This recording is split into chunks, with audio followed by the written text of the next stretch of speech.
Salam jumpa lagi Bapak Ibu, saudara-saudariku, orang-orang muda serta anak-anak yang terkasih dalam Tuhan.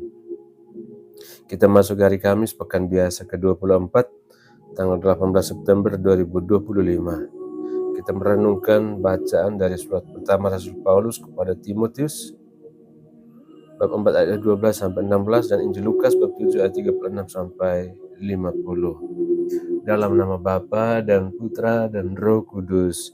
Amin. Bapak Ibu, saudara-saudari, orang muda, serta anak-anak yang terkasih dalam Tuhan.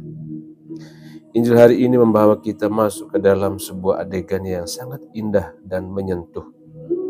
Yesus diundang makan oleh seorang Farisi bernama Simon. Di tengah jamuan itu, masuklah seorang perempuan yang dikenal sebagai pendosa. Ia menangis di kaki Yesus, membasuh kakinya dengan air matanya, menyekanya dengan rambutnya, lalu mencium dan meminyakinya dengan minyak wangi. Sebuah tindakan penuh kasih, penuh kerendahan hati dan keberanian. Reaksi Simon menunjukkan cara pandang manusia yang sering kita miliki. Dia langsung menghakimi dengan mengatakan, kalau Yesus Nabi, pasti tahu siapa perempuan ini, pikirnya. Tetapi Yesus justru melihat lebih dalam. Bukan siapa dia di masa lalu, melainkan siapa dia sekarang dalam pertobatan dan kasih-Nya yang nyata.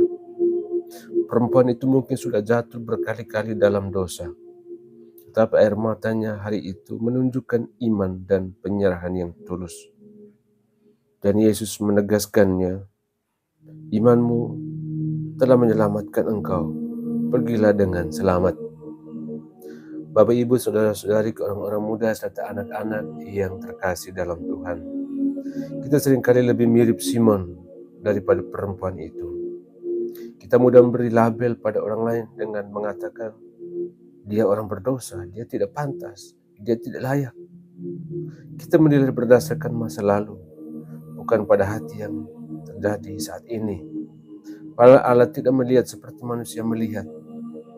Ia tidak menghitung masa lalu kita, melainkan menatap hati kita yang bertobat dan mau kembali kepadanya. Kemudian bacaan pertama hari ini juga memberikan pesan yang serasi. Paulus menasihati Timotius yang masih muda dengan katakan, jangan seorang pun menganggap engkau rendah karena engkau muda. Hendaklah engkau menjadi teladan dalam perkataan, tingkah laku, kasih, iman, dan kesucian. Artinya, yang penting bukanlah umur, latar belakang, atau status, melainkan kesungguhan hati untuk hidup dalam iman dan kasih. Maka Bapak Ibu, saudara-saudari yang dikasihi Tuhan, kita belajar dua hal penting hari ini. Pertama, jangan pernah berhenti percaya bahwa Tuhan sanggup memperbaharui hidup kita. Tidak ada dosa yang terlalu besar untuk diampuni selama kita datang dengan hati yang hancur dan rendah hati. Yang kedua, jangan cepat menghakimi orang lain, sebab setiap orang pun punya kisah pertobatan yang hanya Tuhan dan Dia sendiri yang tahu. Tugas kita bukan menutup pintu dengan menghakimi, melainkan membuka ruang kasih dan pengampunan. Bapak Ibu, saudara-saudariku, orang-orang muda serta anak-anak yang terkasih dalam Tuhan, kita semua adalah pendosa yang dicintai. Setiap kali kita mengaku dosa, kita seperti perempuan itu yang berlutut di kaki Yesus. Dan setiap kali kita bangkit dari pengakuan dosa, kita mendengar kata yang sama, imanmu telah menyelamatkan engkau. Semoga kita berani datang kepada Yesus dengan hati terbuka, tidak malu menangis di hadapannya, dan membiarkan kasih-Nya menyelamatkan kita.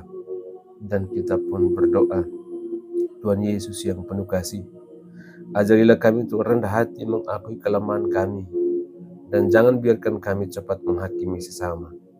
Semoga kami semakin percaya bahwa Engkau sanggup memperbaharui hidup kami dan menjadikan kami saksi kasih dan pengampunan-Mu. Amin. Tuhan bersamamu.